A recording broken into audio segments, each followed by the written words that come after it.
чысціць зубы, каб не з'явілася алергія на людзей. І калі не кахаюць, таксама цалуюцца. Мне 16. Я полюбил зиму, але с сумом проходят некоторые дни. Зимой не хочется плакать.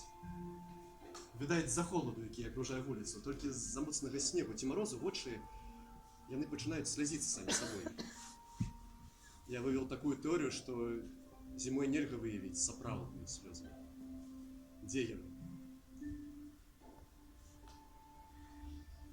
Солнце заливает не только твар, але и все навокал. Мне 17. Хутка дарослае жыццё, а снег не мяняецца. Толькі ўзмацняе маё жаданне выйсці і прыбраць яго з усіх вуліц майго горада. Каб сонейку, якое зрэдка выпаўзае з замарожаных хмар.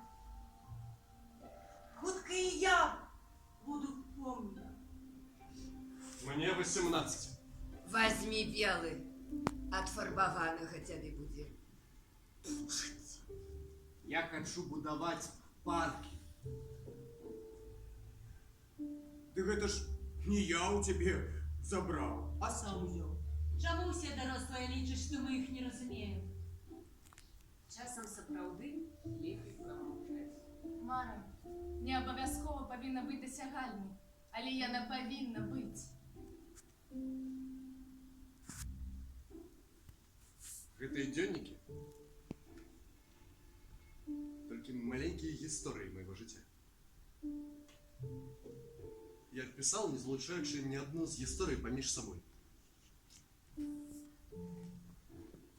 Наогул заўсёды абыходзіў гэтую тэму. Але цяпер падышоў час і у гэты дзённік напісаць, чаму я так не любіў зіму і радаваўся дажджу. Аднойчы зімой памерла моя маці. І не сумуйце тыя, хто чытае мой дзённік. Я павінен сумаваць за ўсіх вас. Дык вось, калі памерла маці, я памятаю, што гэтыя клубкі зубнога прашку былі раскіданы па ўсіх вуліцах. І я спрабаваў гэта напісаць. Спрабаваў, але тады не змог.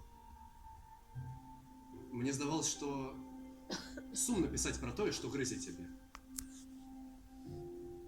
А потым прыйшоў да высновы, што дзённік, ён для таго і існуе, каб пісаць туды не толькі неверагодныя рэчы са свайго жыцця, а і рэальныя, жыццёвыя, і часам сумныя гісторыі, якія на мяне паўплывалі. Навошта я ўсё гэта?